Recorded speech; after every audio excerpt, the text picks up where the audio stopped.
Hoje no Turismo e História eu vou falar sobre os povos indo-europeus. Esse é o primeiro vídeo do canal, espero que gostem. O termo ariano vem do sânscrito, que significa área.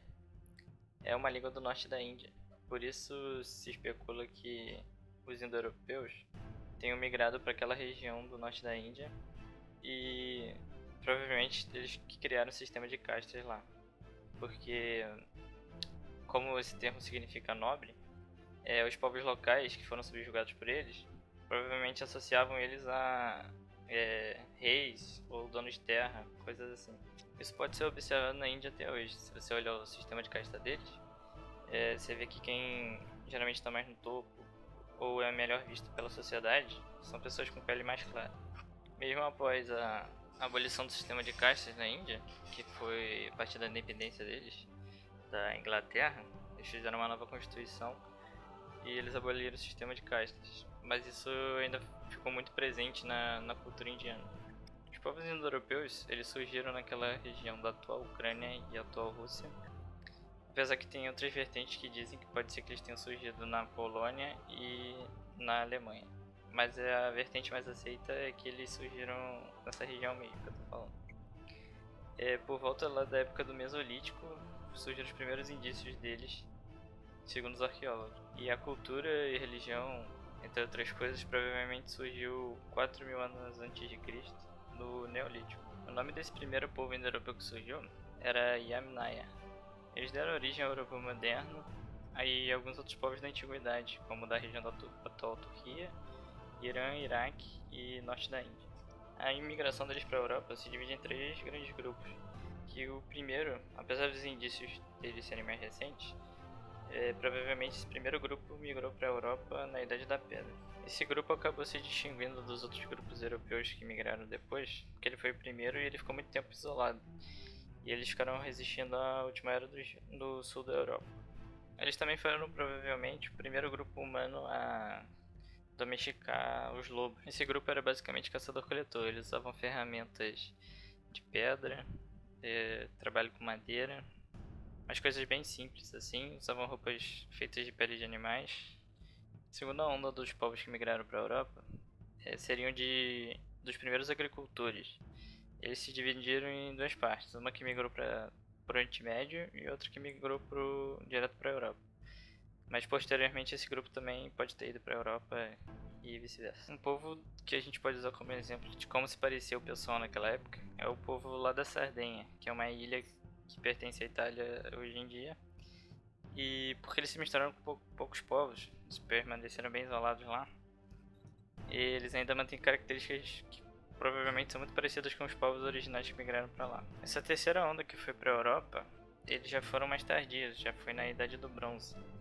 E eles são responsáveis por disseminar as línguas europeias atuais e disseminar a cultura também base ali da Europa, tanto dos celtas, germânicos e por aí vai. Coloquei aí na tela quais línguas que são derivadas desses povos aí. Vocês podem ver também que tem alguns outros países que têm línguas que são de origem diferente, que não foram os indo-europeus que trouxeram. Como é o caso da Finlândia, que na verdade os finlandeses, a língua deles tem base na cultura inuit ali, aqueles povos ali bem lá do norte da Rússia, que são os famosos esquimós lá, o pessoal que fica dentro das casinhas de gelo. Voltando a falar sobre cultura, como eles eram seminômades, a cultura deles era baseada em carroça, carruagens. Eles foram um dos primeiros povos a desenvolver esse tipo de tecnologia, né? Isso também foi bastante importante para a conquista desses outros povos que já estavam na região para a qual eles estavam migrando, né? E eles eram bastante agressivos e conquistavam facilmente os outros povos. Eles também praticavam agricultura e domesticavam alguns certos tipos de animais, como os cães, cavalos e gado. A estrutura social deles era bem parecida com a Idade Média, que os casamentos eram feitos por interesse, né? Então o cara ia lá e dava a filha dele para casar com outro, para poder manter as terras, tanto dele quanto da outra família, né? Isso acabou gerando uma desigualdade, digamos assim, porque essas famílias começavam a acumular mais riqueza e os caras que, tipo, não tinham tanta riqueza, mas ainda assim casavam entre si ali, eles ficavam com menos propriedades acumuladas, né? Então acabava gerando uma classe mais pobre ali. Além dos escravos, é claro que não tinham direito a terras e nem se casar também. Como eu já havia dito, isso acabou formando 3 castas, né, que são a casta dos sacerdotes, dos guerreiros e dos trabalhadores. Essa última classe incluía artesãos e fazendeiros. Esse sistema de castas continuou sendo utilizado por outros povos da Europa. E se a gente for parar para pensar, esse sistema de castas é bem parecido com o que era utilizado na Idade Média, né? Porque já que os bárbaros invadiram o Império Romano, isso voltou a ser bem utilizado. Porque aí você tinha lá o seu feudal que botava a filha dele para casar com outro para poder herdar as terras. E você também tinha os servos, que eram como se fossem os escravos.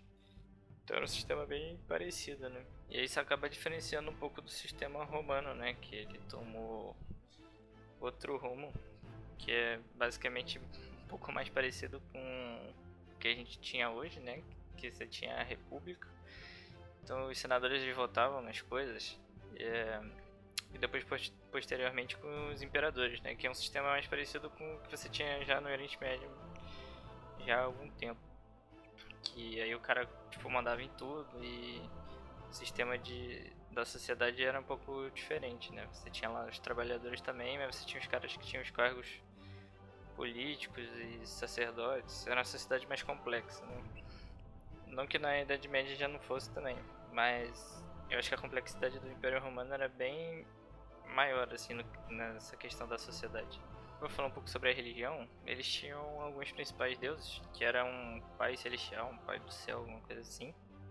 Uma mãe terra, um deus do trovão, que é basicamente a origem do Thor, né? Que é bem parecido.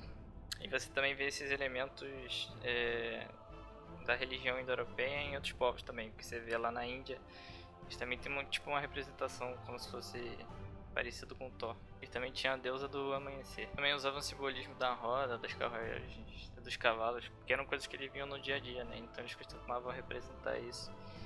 E isso também acabava fazendo parte da religião. A gente ainda pode encontrar pessoas com essas características fora da Europa, como é o caso do Irã, do Afeganistão, aquela parte ali da Ásia Central. Ainda tem resquícios dessas populações ali. Aí também no norte da Índia também é possível encontrar as pessoas com essas características. Tem o caso do povo Uyghur, que é daquela região da China, que recentemente tem entrado aí na mídia, por causa dos chineses, né, que tem reprimido lá a população, porque eles são muçulmanos.